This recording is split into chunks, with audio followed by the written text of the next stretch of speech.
नमोस्तु गुरुदेव, नमोस्तु गुरुदेव, नमोस्तु गुरुदेव। बोलिए परम पूज्य एक साहब निर्वत श्री प्रमाण सागर जी मुझे महाराज की जय जय जय। और चलिए आज के प्रथम प्रश्न के लिए मानसिक करना समिति रोहिता जैन डडुका, और उसके बाद तैयार रहेंगे श्री विनेश पचोरी परतापुर। हाँ,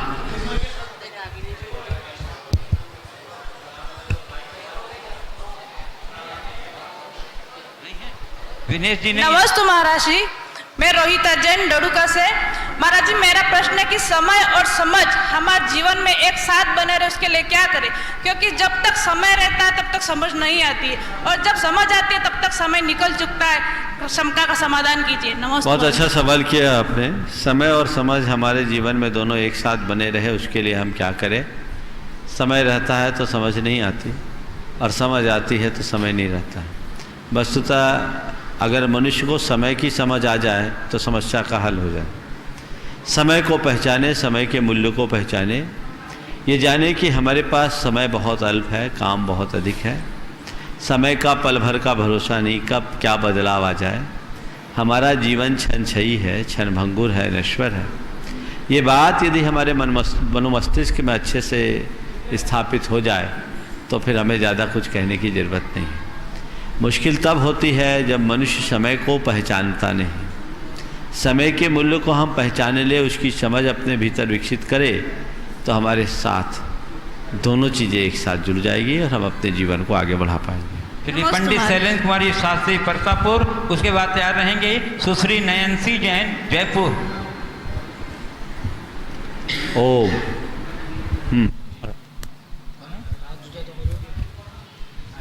हेलो, ओम। नमोस्तु महाराज श्री। मेरा प्रश्न ये है महाराज श्री कि एक सगुन होता है कि इधर की जब 11 साल पहले प्रतिष्ठा हुई तब इसी जगह पे, जिस पे भवन पे संत भवन बना है, इस भूमि पे सुधासागर महाराज जी के सानिध्य में जब प्रतिष्ठा हुई तो प्रथम अभिषेक हुआ तो नाग नागिन का जोड़ा यहाँ पे नाचा, पूरी पब्लिक ने देखा।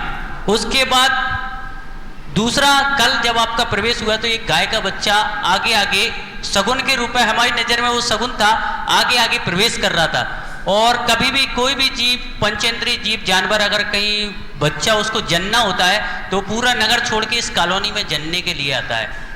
तो इस भूमि का ऐसा क्या प्रभाव है, सगुन अपसगुन होता है कि वास्तविक में नहीं होता है? नमोस्तु महाराज। देखिए, ये संयोग है। सगुन अपशगुन के बारे में मेरे सामने कई बार सवाल आया है, मैंने कई बार अपने विचार प्रकट किए। रहा सवाल जो दो संयोगों का आपने उल्लेख किया है, ये संयोग है, संयोग होते हैं। और इस धरा पर ही अगर इस तरह की बातें होती है तो हो सकता है इस धरती का अपना कोई आकर्षण होगा, कोई संयोग होगा। पर इन बातों को लेकर के हम अपने आप को ज़्यादा उलझाए नहीं और इससे प्रभावित ना हो, क्योंकि इनके होने से हमारा कुछ नहीं होगा। हमारा जो कुछ भी होगा वो तभी होगा जब हम अपने भीतर कुछ घटित करें। तो हमारे हृदय में हर्ष का भाव, प्रमोद का भाव, श्रद्धा का भाव हो तो हम अपने जीवन को आगे बढ़ा सकते हैं। हमारे जीवन की एक बड़ी विडंबना है कि हम बाहरी चीज़ों में ही अपने आप को उलझा के रखते हैं। जो आंतरिक बात है प्रायः उसको हम अनदेखा कर देते हैं। हर धरती का अपना अपना प्रभाव होता है, और जिस धरा पर ऐसे शुभ निमित्त मिलते हैं उस धरा को ऊर्जावान माना जाता है। लेकिन कितनी भी ऊर्जावान धरा हो, हमारे अंदर का उत्साह अगर ऊर्जास्वित ना हो तो कोई मतलब नहीं। तो हम बाहर के निमित्तों को देखने की जगह अपने अंतरंग के परिणामों पर ज़्यादा ध्यान दें, तभी हम कोई स्थायी लाभ ले पाएंगे। सुश्री नयनसी जैन जयपुर, उसके बाद तैयार रहेंगी श्रीमती राजेश्वरी दोषी बागीदौरा। नमोस्तु गुरुवर, मेरा नाम यांशी जैन है और मैं जयपुर से हूँ। मेरा प्रश्न ये है कि गुरुवर, हम मंदिर में तो शास्त्री जी का विनय पूर्वक उनको चौकी पे विराजमान करके उनका स्वाध्याय करते हैं, लेकिन स्कूल में जब हम यूजुअली बच्चे अपने बैगों को या तो उनको लाद देते हैं गाड़ियों में या फिर पटक देते हैं। और महाराज जी आजकल ये भी देखने को आया कि सूट केस की तरह अपने बैगों को ट्रॉल करके हम लोग लेके जाते हैं। तो महाराज जी, इसमें हमारी पुस्तकों का अभिनय होता है और इस पे हमारे क्या दुष्परिणाम पड़ते हो? बहुत ही अच्छी बात पर ध्यान आकृष्ट किया है। हमारे यहाँ कहा जाता था विद्या ददाति विनयम, और दूसरी ओर कहा जाता था विद्या विनयेन आपनोति, कि विद्या विनय को देती है और विनय से विद्या को पाया जाता है। और प्रारंभ से हम लोगों को ज्ञान की, विद्या के, विनय की बात सिखाई जाती थी और विनय करते थे। आज समय बदला है और लोगों के लिए पाठ्य पुस्तक की पुस्तक विद्या का आधार न होकर टेक्स्ट बुक बन गई और लोग उसको उसी तरीके से करते हैं। ऐसे व्यक्ति ज्ञान पा सकते हैं पर संस्कार नहीं पाएंगे, वो उनके जीवन में भटकाव ले आता है, उससे ज्ञान में स्थिरता भी नहीं रहती। कालांतर में ऐसे व्यक्ति का ज्ञान कुंद भी हो सकता है। इसलिए ज्ञान की विनय करनी चाहिए, बैग को इधर उधर नहीं पटकना चाहिए, क्योंकि वो वांग्मय है, कुछ भी लिखा गया है, भले वो हमारे धर्म की चीज़ नहीं है तो भी हम उनकी समुचित विनय करें। कदाचित विनय करने में कोई कमी हो भी जाए तो अविनय ना हो, इतनी सावधानी तो रखनी ही चाहिए। नमोस्तु महाराज जी। श्री निकुंज जी शाह, आदिनाथ प्रतापुर, और उसके बाद राजेश्वरी दोस्तों आगे दौरा नहीं है। हाँ।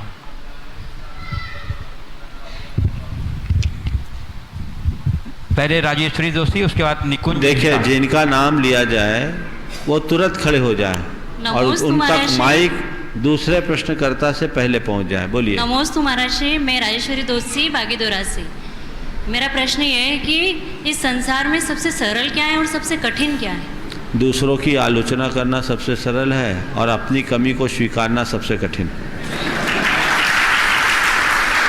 आगे। निकुंज शाह, आदिनाथ कॉलोनी प्रतापुर, उसके बाद तैयार रहेंगी श्रीमती प्रेमलता शास्त्री प्रतापुर। पूज्य गुरुवर के चरणों में बारंबार नमोस्तु। मेरा प्रश्न ये है गुरुवर कि दो व्यक्ति हैं, दोनों समान मेहनत करते हैं। एक व्यक्ति थोड़ी कम मेहनत करता है, लेकिन जो कम मेहनत करता है वो ज़्यादा सफल हो जाता है, जो अधिक मेहनत करता है वो सफल नहीं हो पाता। उसका रीज़न क्या है? देखिए, कार्य की सफलता में केवल मेहनत ही पर्याप्त नहीं है, मेहनत के साथ साथ संयोगों की भी अनुकूलता होनी चाहिए। कई बार हम खूब मेहनत करते हैं और हमारा संयोग हमारा साथ नहीं देता है तो हमारे मेहनत पर पानी फिर जाता है, और कई बार संयोग अनुकूल होते हैं तो अल्प मेहनत से भी हमें बहुत बड़े लाभ मिल जाते हैं। इसलिए हमेशा हमें मेहनत के साथ संयोगों का भी ध्यान रख करके चलना चाहिए। हाँ, अनुकूल संयोगों को जुटाने के लिए क्या करें? दृढ़ पुरुषार्थ करो। पहला कि उस संयोगों के अनुकूल कारणों को जोड़ो, निमित्त ऐसे जुटाओ जिससे आपको उस काम को आगे बढ़ाने में अनुकूलता मिले।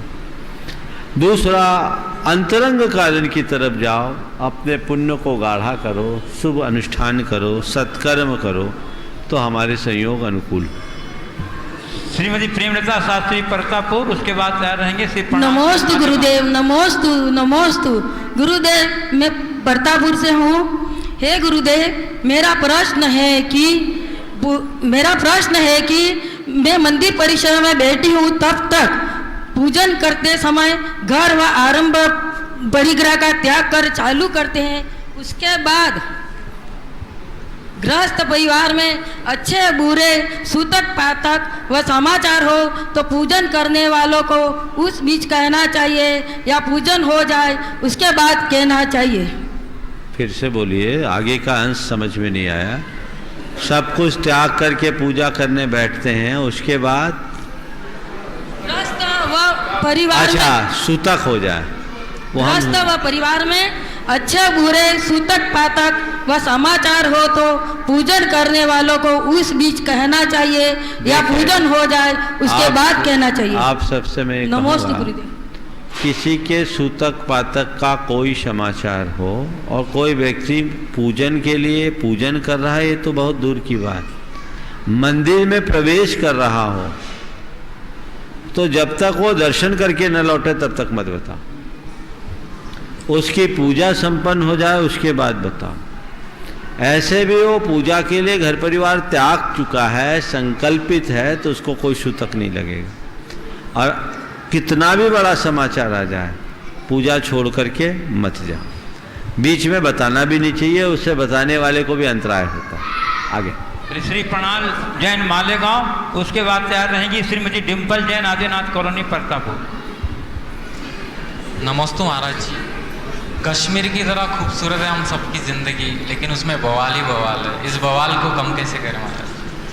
प्रश्न की तरह कश्मीर की तरह खूबसूरत है हम सबकी ज़िंदगी, हाँ। इसमें बवाल ही बवाल है।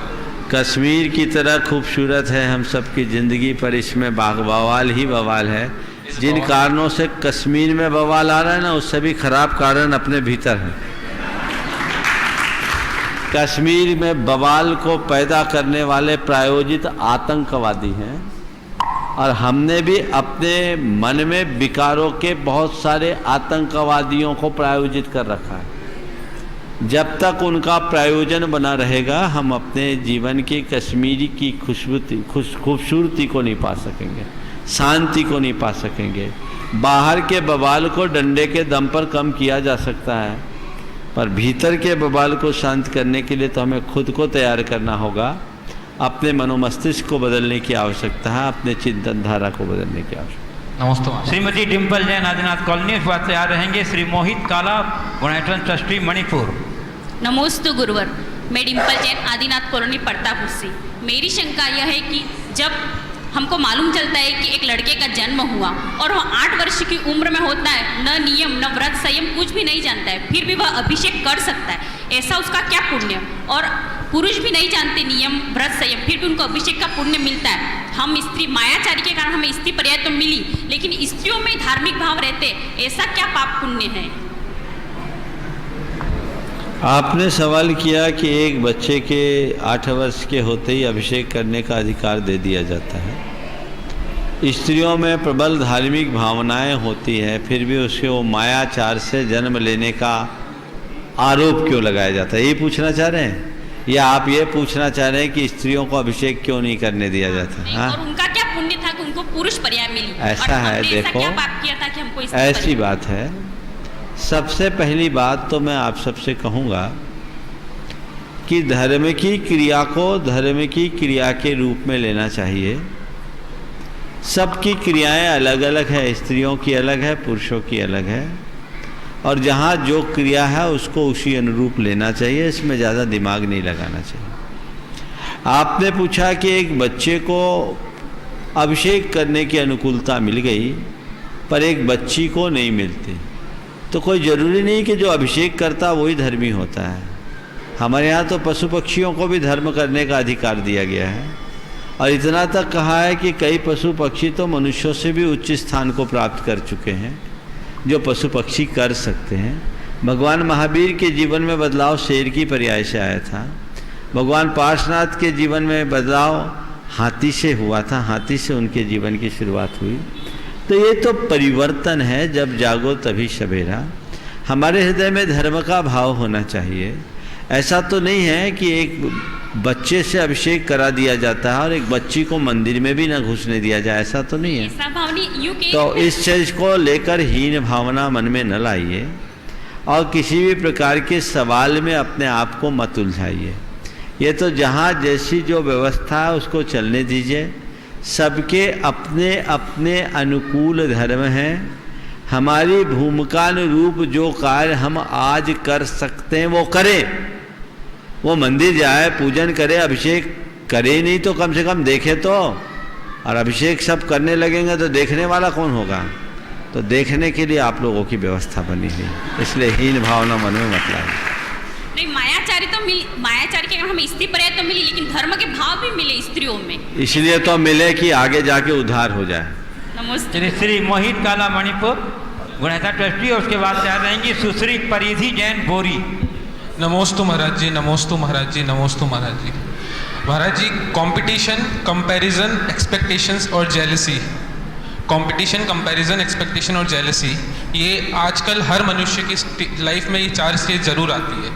2 व्यक्ति जन्म लेते हैं, समान अवस्था में लेते हैं, दो व्यक्ति जब भी जन्म लेते हैं समान अवस्था में लेते हैं, लेकिन वो धीरे धीरे आगे जैसे जैसे बढ़ते जा रहे हैं, कंपटीशन का ज़माना बढ़ता जा रहा है, खुद कोई से सेल्फ सेटिस्फाइड नहीं है कि मैं जो कर रहा हूँ वो अच्छा कर रहा हूँ, इससे मुझे संतुष्टि हो। वो सामने वाले को देख के अपने डिसीजंस क्यों लेता है, उनसे ईर्ष्या क्यों रखता है, उनसे कॉम्पीट क्यों करता है, उनसे कंपेयर क्यों करता है, आजकल डिज़ायरिंग क्यों बढ़ने लगी है इतनी?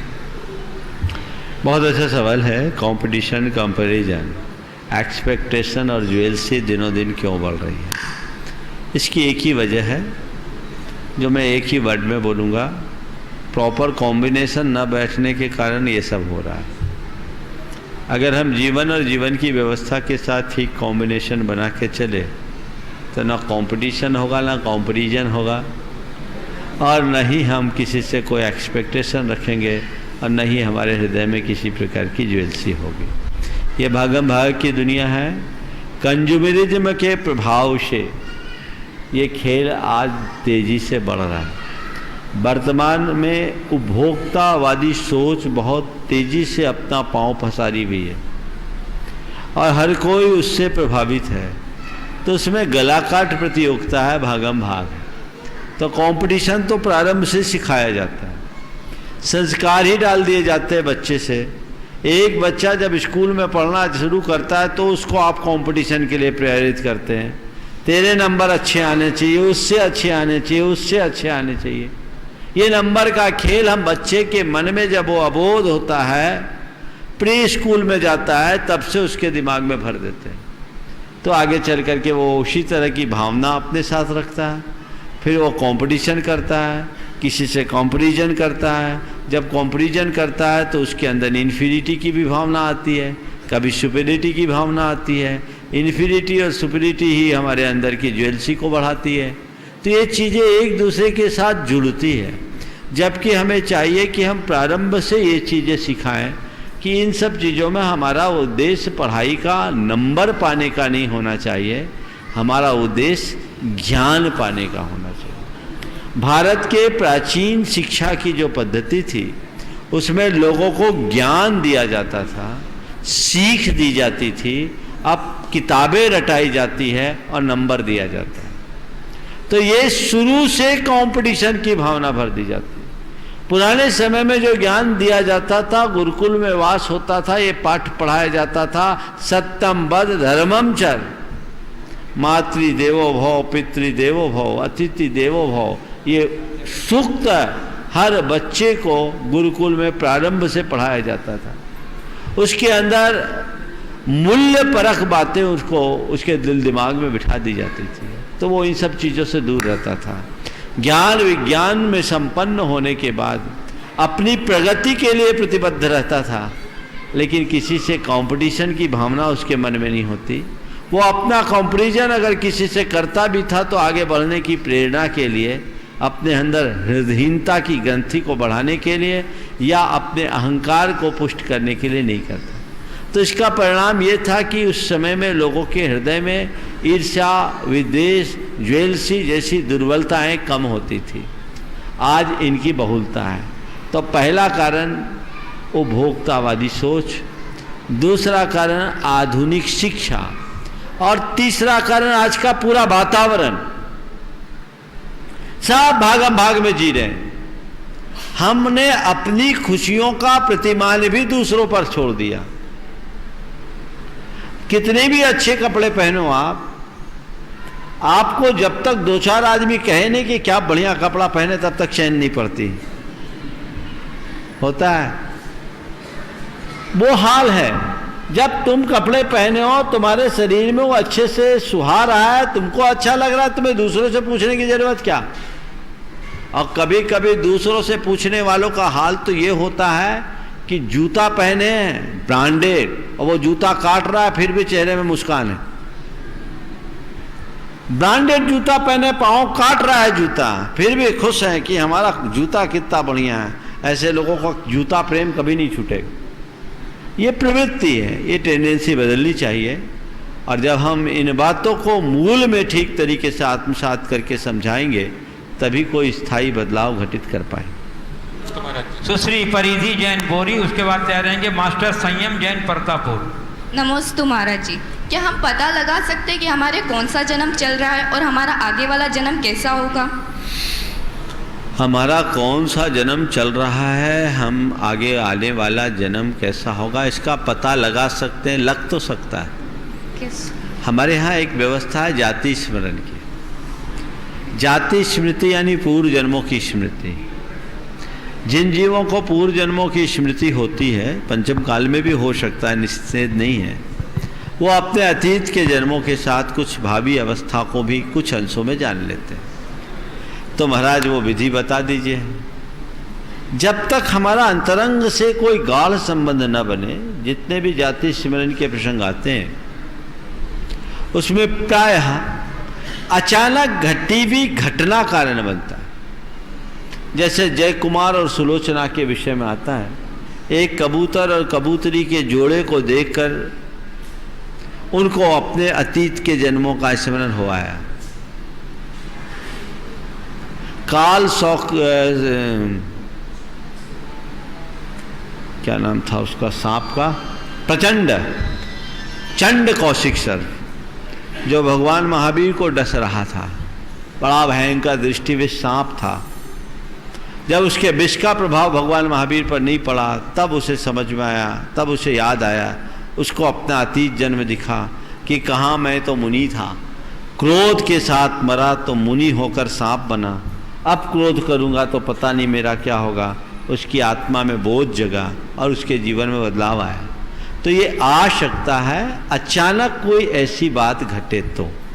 लेकिन मैं ये कहूँगा कि मेरा ये कौन सा जन्म है या किस जन्म से मैं आया हूँ, आगे किस जन्म में जाऊँगा, इस सब चीज़ों में दिमाग उलझाने की जगह मैं अपना वर्तमान जीवन कैसे जीऊँ ताकि मैं अपने जीवन को सफल बनाऊं, ये प्रयास कर लेना ज़्यादा अच्छा है। ये तो चक्र चल रहा है। एक दो जन्म के बारे में जान करके भी क्या पाओगे, अनंतों जन्म है। अपने इस जन्म को पाकर जितना भी हमने अपने जीवन के बारे में जाना है उसे भी आत्मसात कर ले और अपने जीवन में बदलाव घटित करे, तो वो हमारे लिए ज़्यादा काम का है। मास्टर संयम जैन प्रतापपुर का तैयार रहेंगी श्रीमती हर्षिला दोषी बागी दौरा। नमोस्तु महाराज जी, मेरा प्रश्न यह है कि अगर अपन कोई नियम लेते हैं तो वो नियम टूट जाए तो उसे प्रायश्चित कैसे करेंगे? देखिए, छोटे मोटे नियम अगर टूटते हैं तो उन नियमों को भगवान के सामने जाओ, भगवान से क्षमा मांगो, अपनी निंदा करो, हे भगवान मैंने ये नियम लिया, टूट गया, और कायोत्सर्ग करो, एक माला फेर लो, प्रायश्चित कर लो। और बड़े नियम हो तो गुरुजनों से पूछ करके उन तक अपनी बात रख करके फिर उनका प्रायश्चित करो। श्रीमती हर्षिला दोषी बागी दौरा, उसके बाद विनेश पचौरी आ गए क्या प्रतापपुर। नमोस्तु महाराज जी।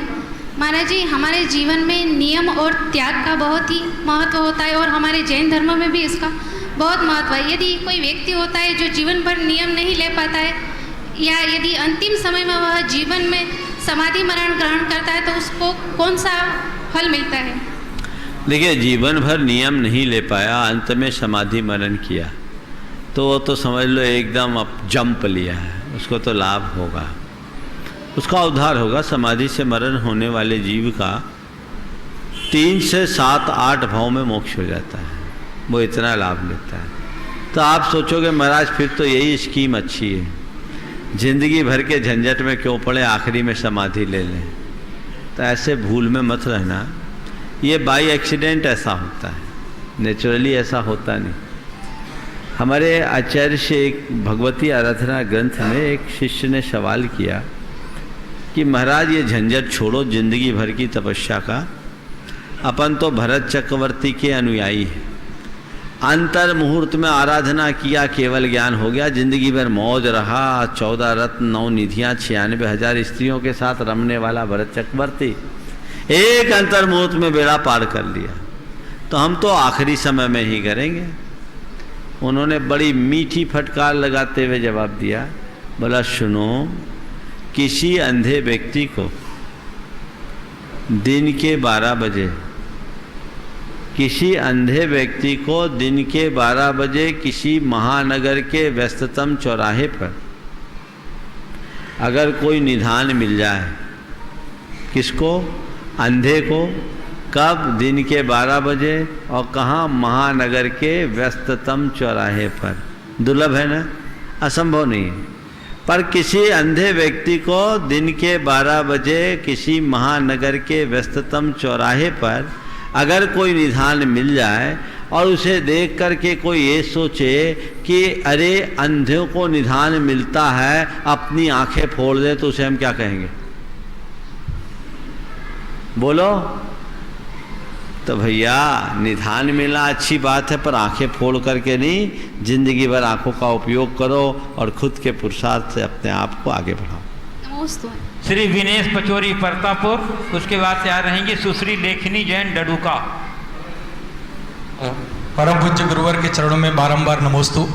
गुरुदेव, 15 दिन से हमारा चौका आचार्य जी के पास लगा हुआ है। आज परम पूज्य गुरुवर योग सागर जी का आहार कराने का सौभाग्य प्राप्त हुआ है।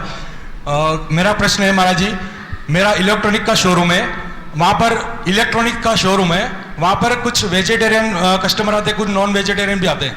कस्टमर मांगते हैं कि कभी माइक्रोवेव जैसी कुछ वस्तु मांगते हैं, तो उसमें पूछते हैं कि इसमें ये चीज़ बनेगी क्या, ये बनेगी क्या, तो ऐसा चीज़ हमको भेजना चाहिए या नहीं भेजना चाहिए, हमको क्या दोष लगेगा? देखिए, जिस तरह की चीज़ें आपसे कोई दूसरा मांगता है तो आप तो अपनी कुशलता का परिचय दो। बोला भैया ये माइक्रोवेव है, मेरा काम माइक्रोवेव बचने का है, बाकी चीज़ों का नहीं। समझ गए? आप इसको देख लीजिए, इसका मैनुअल देख लीजिए, बाकी मैं नहीं कहूँगा। मैनुअल में भी नॉनवेज रहता है उसमें? वो आप जानिए, हम उसमें इन्वॉल्व नहीं होंगे। नहीं तो फिर कोई बर्तन की दुकान वाला तो नॉन वेज वालों को बर्तन ही न बेचे, बड़ी मुश्किल हो जाएगी। फिर अनाज की दुकान वाला है तो कोई नॉन वेजिटेरियन उसको अनाज ही ना बेचे, किराना वाला किराना ही ना बेचे, ये इम्प्रैक्टिकल। सुश्री लेखनी जैन डडुका, उसके बाद तैयार रहेंगे श्री संजय सबोत परतापुर। नमोस्तु महाराज जी, मेरा प्रश्न ये है कि नींद और निंदा पर कैसे विजय प्राप्त की जा सके? नींद और निंदा पर। बहुत अच्छा। नींद और निंदा से विजय कैसे पाए?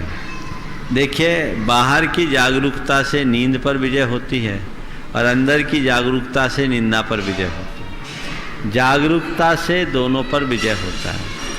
नींद से बचने के लिए कहा जाता है कम खाओ, और निंदा से बचने के लिए हम आपको कहते हैं गम खाओ। समझ गए? नींद से बचने के लिए कम खाओ और निंदा से बचने के लिए गम खाओ। दूसरों के गुणों को देखो, दोषों को देखना बंद करो। अगर आप सामने वाले के गुणों को देखना शुरू कर देंगे तो आप निंदा नहीं कर पाएंगे। दोषों को देखेंगे तो दोषवादी प्रवृत्ति आपकी बनेगी, आप कभी अपने आप को निंदा से मुक्त नहीं कर पाएंगे।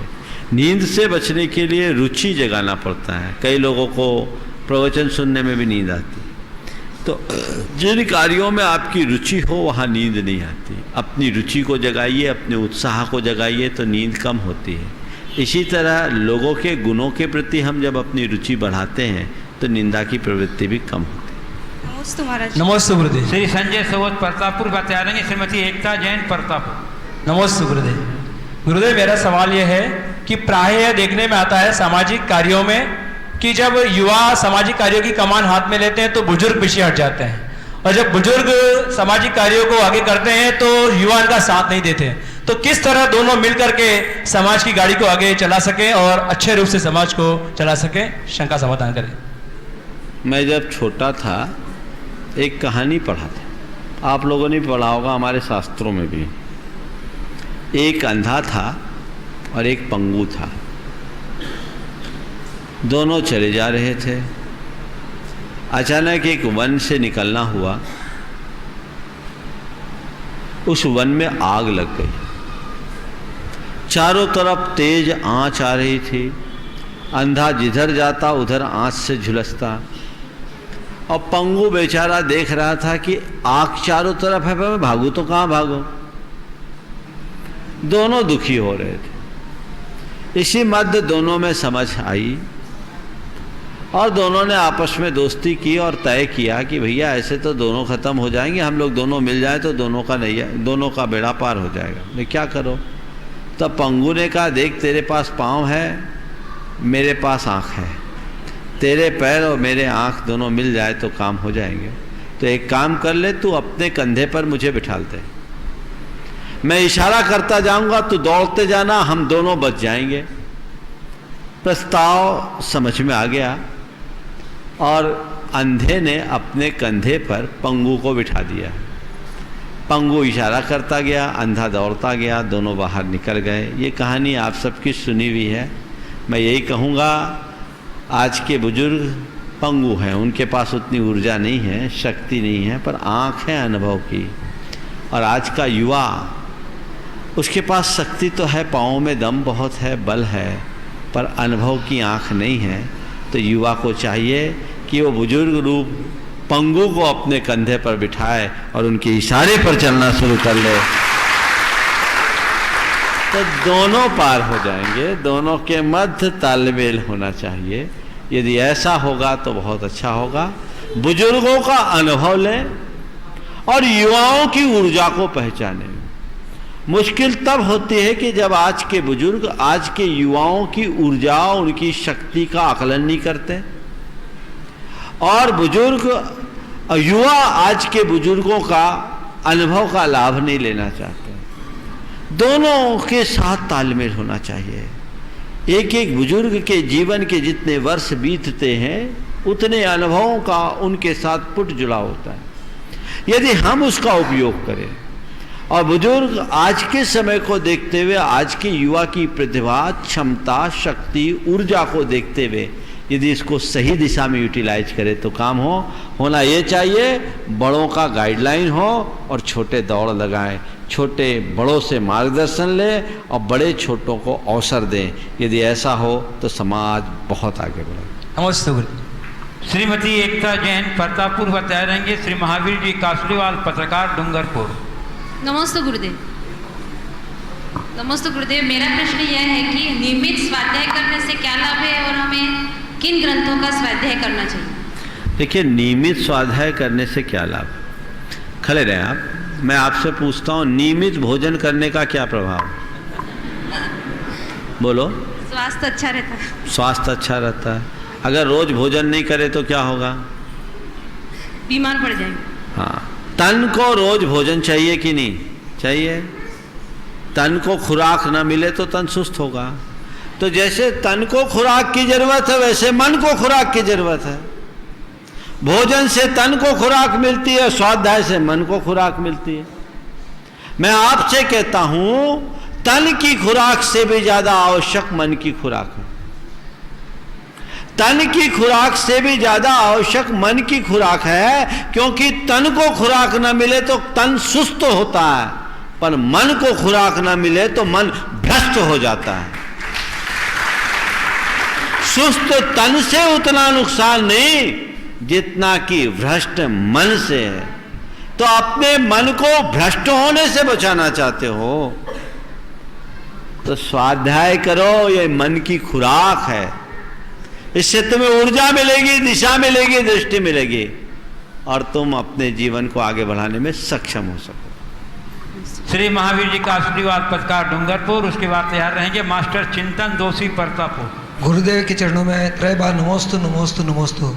गुरुवर, कोई हम में रह जाता है, कोई अहम में रह जाता है, जिसे देखो हवा में रहता है, जिसे देखो वह हवा में रहता है, फिर ये जमीन पर इतनी भीड़ क्यों है?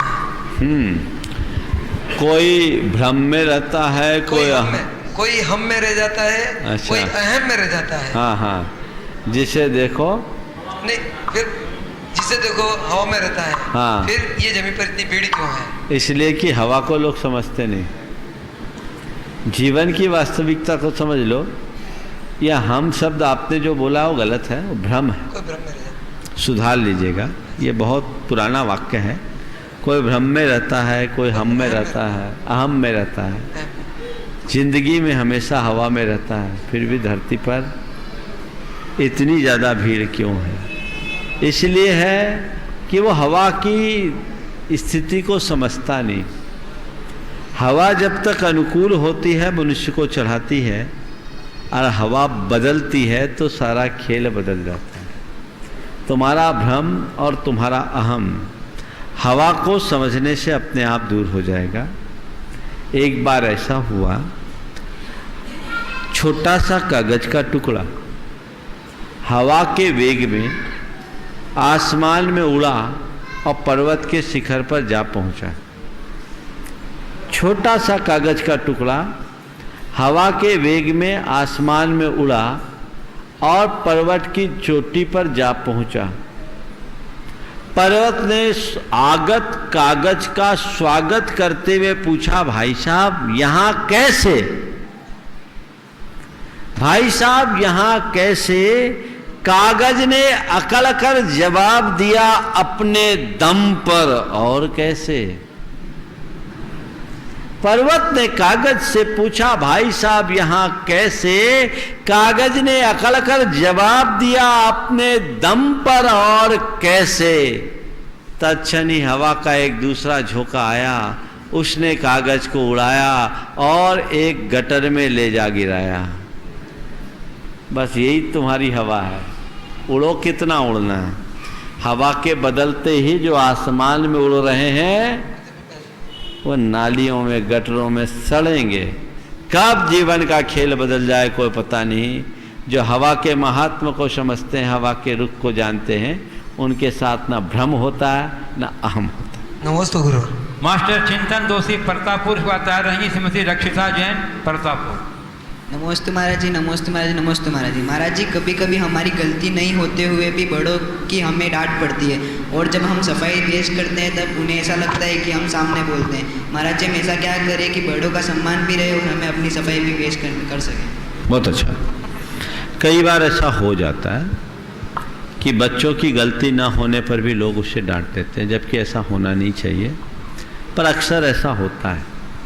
पहली बात तो बच्चों को ये समझना चाहिए कि हमारे घर के बड़े यदि हमें कदाचित डांटते भी हैं तो वो हमें डांटने के लिए नहीं डांटते, हमारे भले के लिए डांटते हैं, हमारे हित के लिए डांटते हैं। ये विश्वास हमारा होना चाहिए। ये बात हर बच्चे के मन में आना चाहिए कि हमारे माँ बाप या हमारे पेरेंट्स या हमारे घर के बड़े जन हमारे वेल विशर हैं, उनसे बड़ा वेल विशर कोई दूसरा नहीं होगा। वो हमारे हित चिंतक, वो हमारा भला चाहते हैं, तो उनकी डांट को हम कभी अदरवाइज नहीं रहेंगे। और फिर भी कई बार ऐसा लगता है कि हमारी गलती नहीं है तो भी हमें डांटा जा रहा है, तो उस वक्त चुपचाप सुन लो, उस समय कोई सफाई मत दो, सामने वाले को खुद रियलाइज करने का अवसर दो।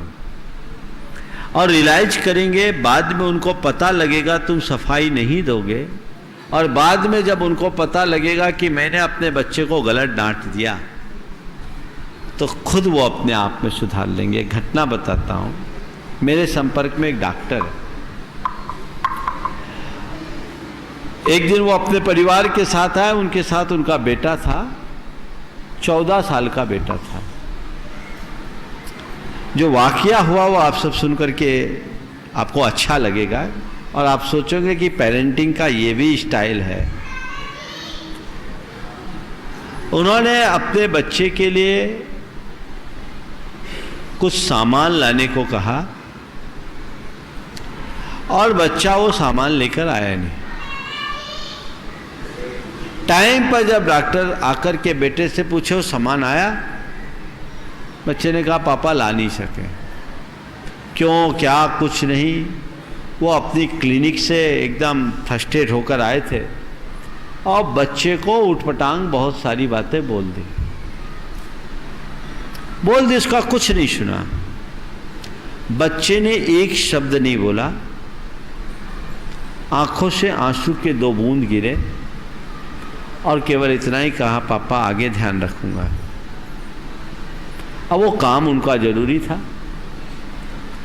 अपने किसी परिचित से उन्हें कोई सामान मंगवाना था, जो जिम्मेदारी उन्हें बच्चे के लिए दी थी।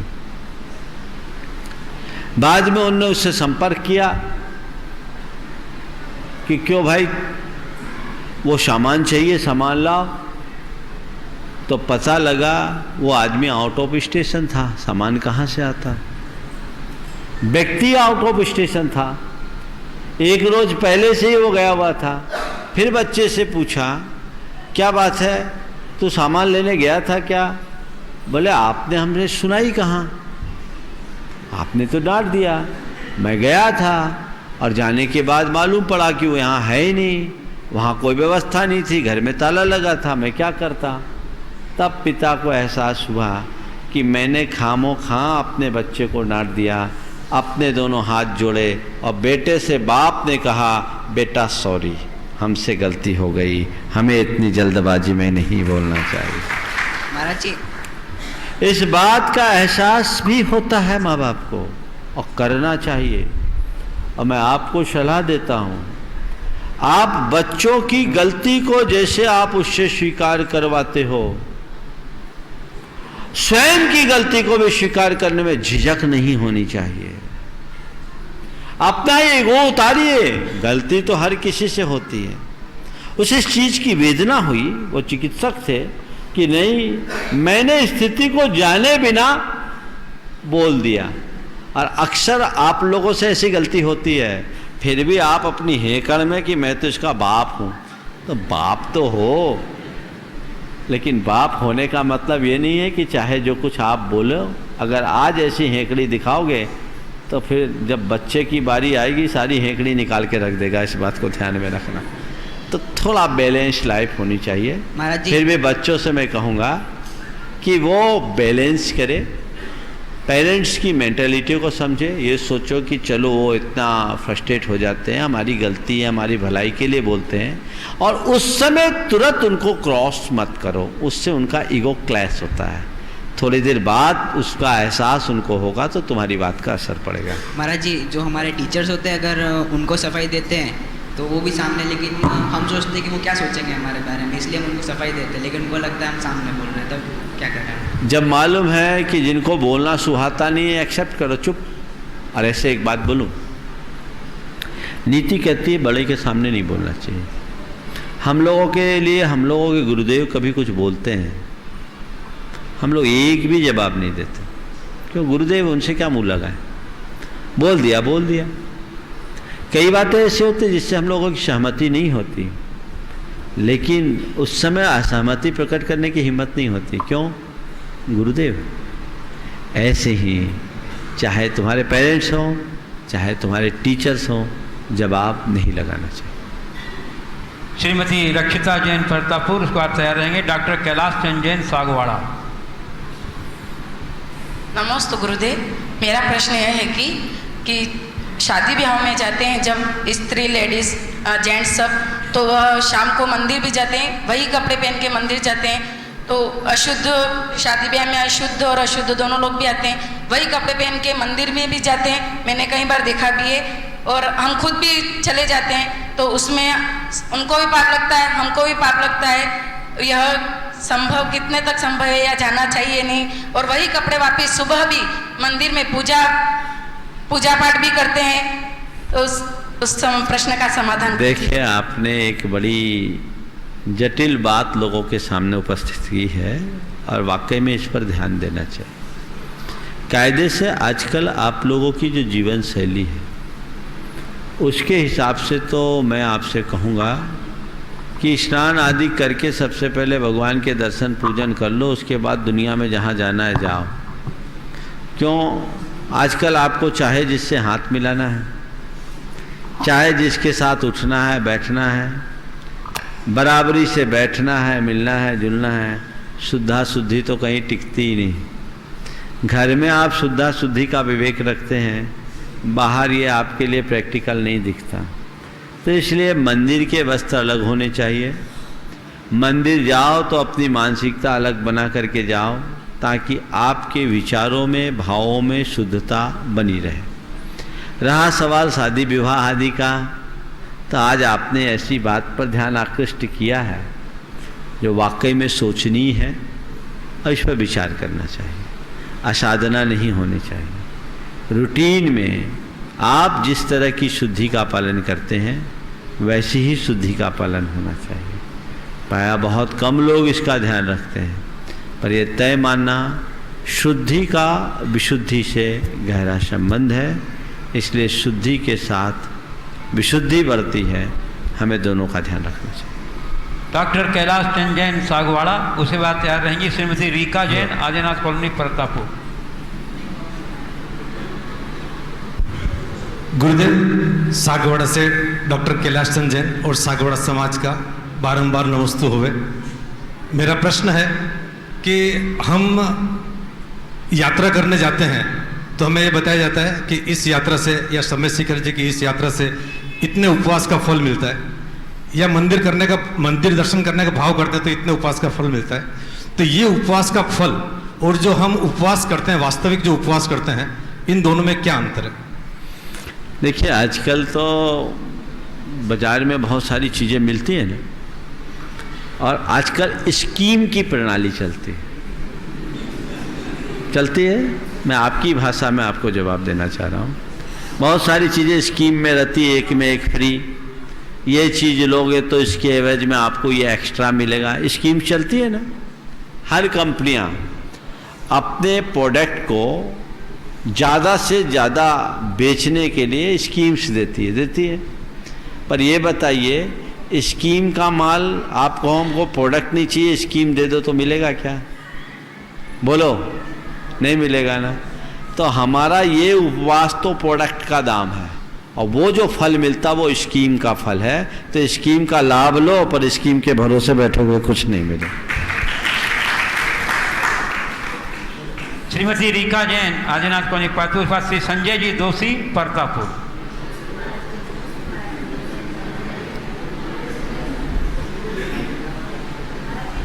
माइक।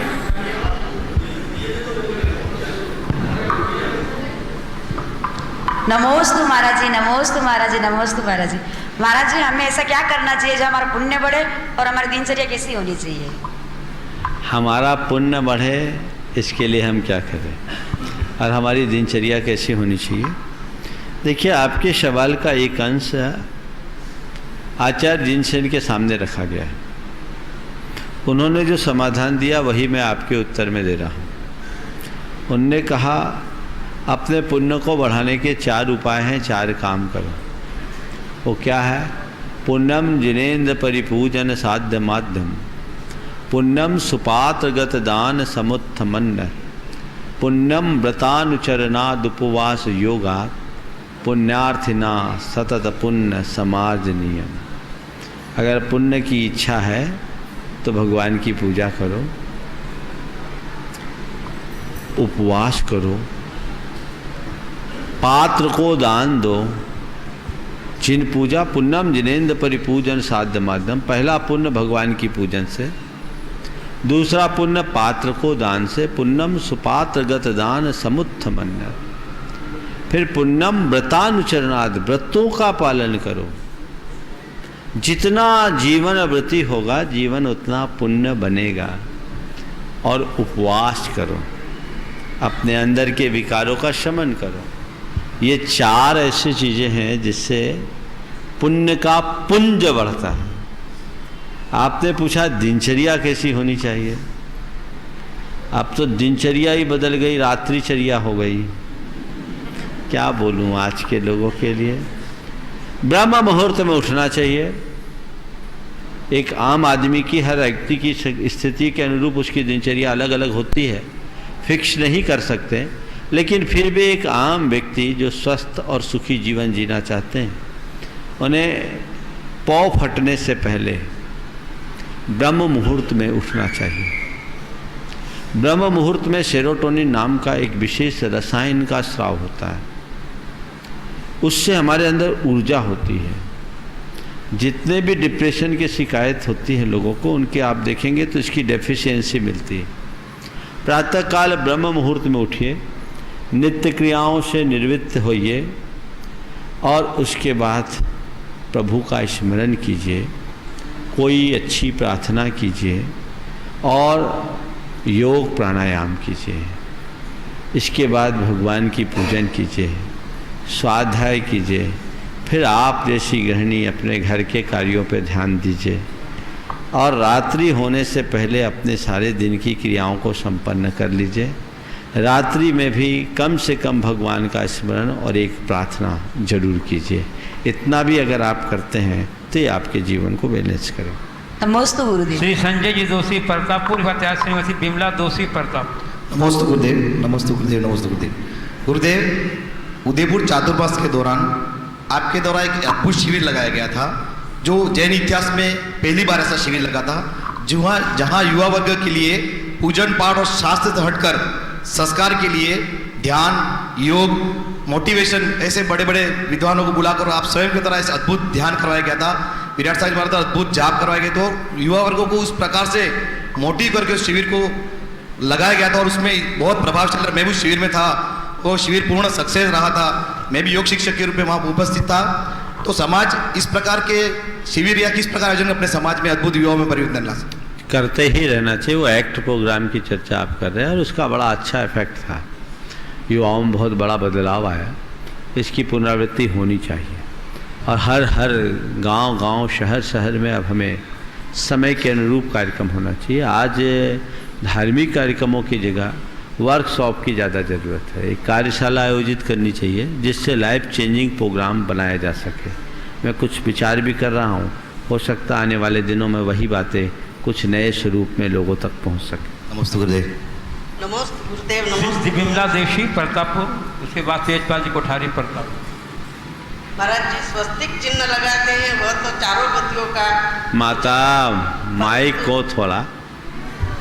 स्वस्तिक चिन्ह लगाते हैं, वह तो चारों गतियों का सूचक है, परंतु उसमें जो 4 बिंदु लगाते हैं उसका क्या मतलब है? स्वस्तिक में जो 4 बिंदु लगाते हैं ना, वो हमारे 4 गति या 4 आराधना का प्रतीक है। हम 4 भुजाएं हैं, वो तो 4 गति का प्रतीक है। उसमें 4 बिंदु लगाते हैं, वो उसके जीवों का भी प्रतीक कहलाता है और 4 आराधना का भी प्रतीक कहलाता है। नमस्ते महाराज। हाँ, तेजपाल जी कोठारी प्रतापपुर। हरि जैन कलिंगरा। हाँ, बोलिए बोलिए बोलिए।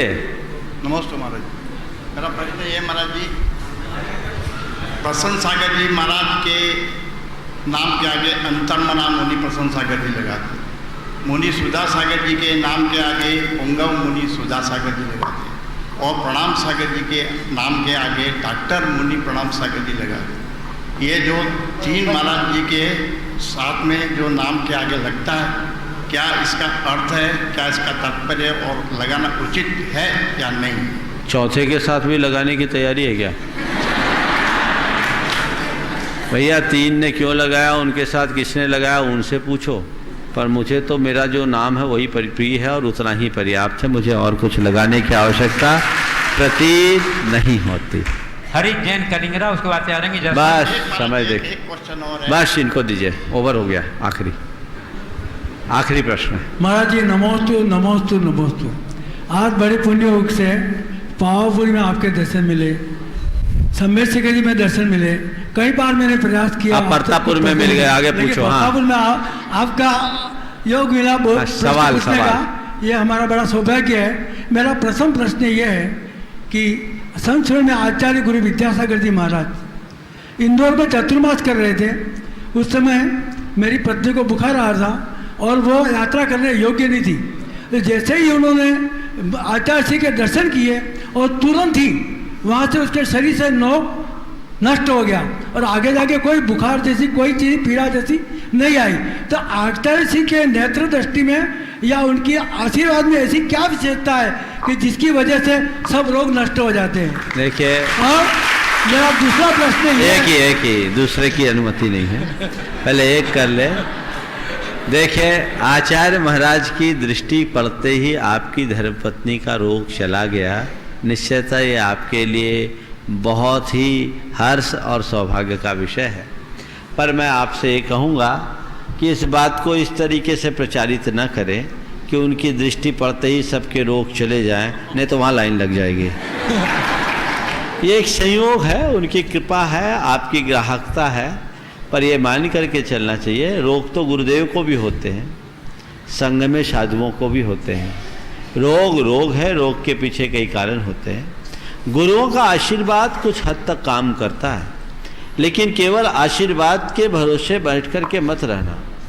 तुम लोग गुरुजनों को जिस तरीके से महिमा मंडित करते हो चमत्कार के माध्यम से, ये अच्छी बात नहीं है। गुरु का महिमा मंडन उनके गुणों के माध्यम से करो, क्योंकि अगर ये बातें आप प्रचारित करोगे, मैं तो इनका कभी समर्थन नहीं करता, होता है उनकी कृपा से ऐसे हजारों किस्से, 1-2 नहीं है, पर ये संयोग है, उनका आशीर्वाद है, वो जो हैं आज इस धरती के भगवान हैं, जो हो जाए वो कम है। लेकिन ये चीज़ें इस तरीके से प्रचारित करना मैं पसंद नहीं करता कि उनके आशीर्वाद से हो गया, ये तुम्हारे भाग्य से हुआ कि तुम वहाँ पहुँच पाए, भाग्य ही फूटा होता तो कहाँ पहुँच पाते। तो ये चीज़ ध्यान रखना चाहिए। रोग शोक संताप में अंतरंग कारण हमारा अपना कर्म है। अपने कर्म को सुधारे, अपनी करनी को सुधारे और अपने जीवन को आगे बढ़ाने की कोशिश करें। इस प्रकार आज के इस सत्र को परम पूज्य गुरुदेव के चरणों में नमन अर्पित करते हुए यहीं पर विराम। बोलिए परम पूज्य आचार्य गुरुवर श्री विद्यासागर जी।